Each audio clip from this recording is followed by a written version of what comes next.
All right. So that was actually incredible. I feel like it's a lot. First of all, you have a lot to share, which is amazing. And I hope one time we get time to actually just like dig deeper and like on specific like kind of subjects, like maybe the boundary one.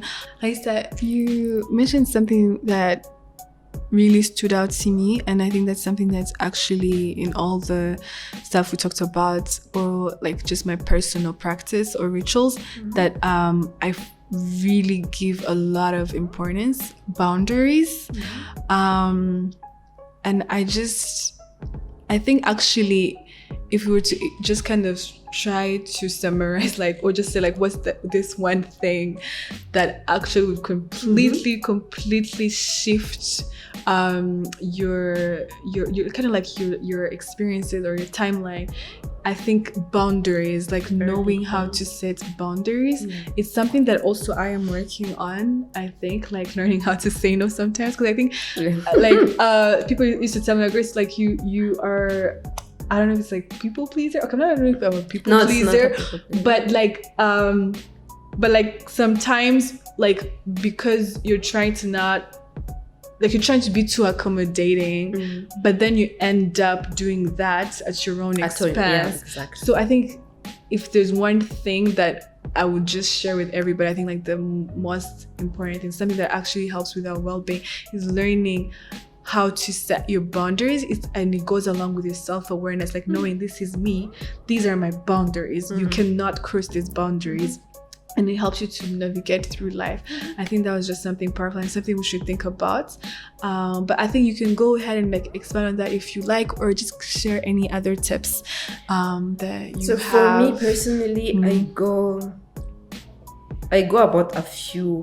I'll give like 3 tips that has helped me. Yeah. One tip that I'm not even going to let go of anytime soon is I know when to say no and not to feel guilty. Girl. Because I used to say no and I'll feel guilty. I love the word, don't feel guilty. Yeah, like don't feel guilty. So I will say no. If something is not working for me, I'll say no. And I've learned to not be guilty. Because for me to say no, it's because it's not working for me. So I had like I had people that was weak, like my parents, my siblings. So I would do stuff for them or with them, and I would end up feeling miserable. So now I say no, and I won't feel guilty. But I'm like, if I'm coming for a family thing and I'm not my best. Actually, I think I do the same thing, because like we had mentioned, maybe we might be similar there, like recharging alone as opposed to recharging with others. I know that sometimes on Saturdays I will spend like the whole day alone, and sometimes your family's like, come out, talk to us, meet the guests, and like sometimes you might feel guilty and be like, oh my god. But I think it's really important, because like to actually know like I need this, because your body tells you, your heart, your emotions, it tells you need time alone when you're a person like that. Or sometimes it tells you need to go meet people and be social. So I think really listening to that and not conforming to what everyone is doing just because they're doing it and not even really understanding why they do, even if that looks like a good thing to do, but really being intentional about like, do you create space for yourself to heal, like you say, to heal, or to just recover and recharge. But so that's my top tip. My second tip is knowing the balance between your time, your family time, and your work time. Oh my gosh. Because those are the three, for me, those are the 3 main things in my life. I have my family, which is top. I have my work, and I have me. If I'm not doing well, I can't do any of that. If I'm not okay with my family, I'm not going to perform well at work. If I'm not doing well at work, then what? Yeah. So I have to find a balance where I'm doing well, I'm okay with my family, and my work is going great. So it's finding balance. I didn't mention friends, if you noticed. So I only mentioned family. Yeah. I found that friends, growing up, they come a bit after. Yeah. Not that it's not basically you have meaningful. like a top priority. Yeah, those are my I get top it. three. Yeah, no, definitely. And if whenever I have balance with those three, everything else like it flows. Which basically kind of touches upon what we were saying, self-awareness. Yeah. So when I sit alone and I'm like, I'm doing well at work, I am well within myself, and I'm doing well with the family. Everything else, I promise, it just flows. That's actually amazing. Yeah. My last tip is allow yourself to unplug. Girl, literally, that's my first tip. I think that's literally me. Like you I said boundaries, but unplugging okay is me. Yeah. When everything is going crazy in the world, when everything is going crazy around you, it's okay to take days off. Oh my gosh. And sit down and rejuvenate and rethink about. Definitely. And an extra is praying has been something for me that has worked. Like I didn't believe before. Like I would pray to pray. But I've seen things happen. Yeah. So if you can run to God, if it's something you it works. No, so for me, when I'm okay on those three things, I'm doing well. I think you just give like a lot of really heavy, important like pointers, but we'll kind of expand on that another time. Maybe we do part 2. But the point you mentioned about unplugging, I think boundary. I think it goes along with the boundaries. Unplugging is literally everything, and I think that's why a lot of people sometimes are not well, but they're not even aware why. You're constantly plugged to everything that is happening. You have a million messages on WhatsApp, so you know everything that's happening with everyone, and you there's a million news channels, and you know everything that's happening in the world, and like basically you get information in real time about everything that's happening everywhere. And I think the way our brains and minds are designed, I don't think we're supposed to be processing everything at once, because it's a lot of emotion, and it's sometimes subconscious, affects you subconsciously, which can manifest in your physical health or emotional health, and you're not even aware of why you feel depleted, or why you feel like even if you think you're doing all the right things, you're still not feeling okay.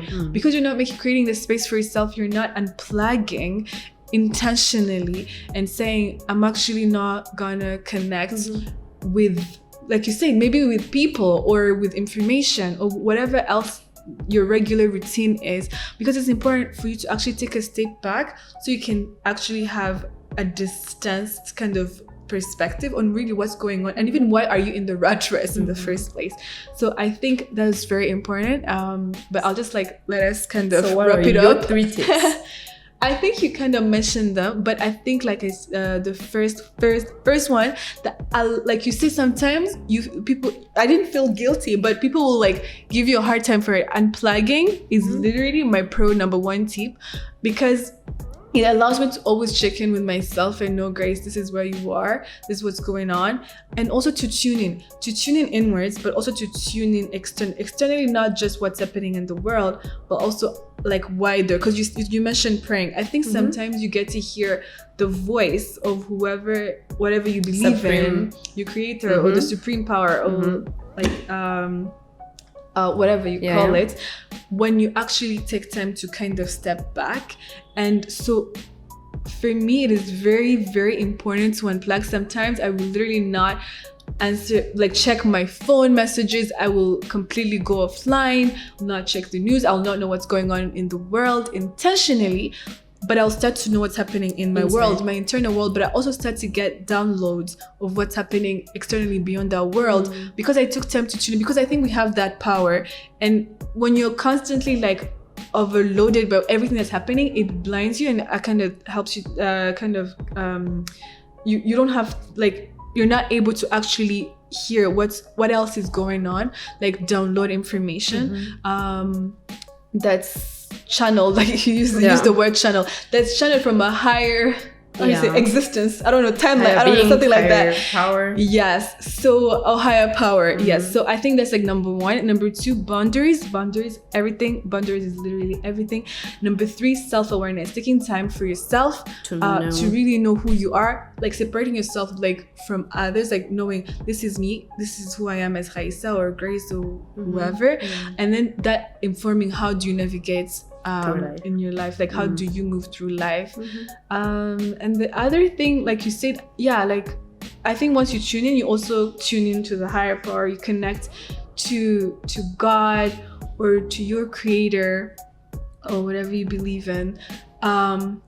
Really, really powerful, because you need to channel that energy so you can be able to like share it with others. And like you said, once you take care of yourself, then you're able to feed everybody else. You're able to go see your family when you're happy and give actually them the have best something version of yourself, and which I think they deserve. Definitely. I actually recently saw this meme. It says like, if you take I think it was like a video, actually not a meme, but like say like if you take care of yourself, then you're gonna provide, like you say, the best version of yourself to others. But if you don't, they're gonna get the worst version of yourself, which really serves no one.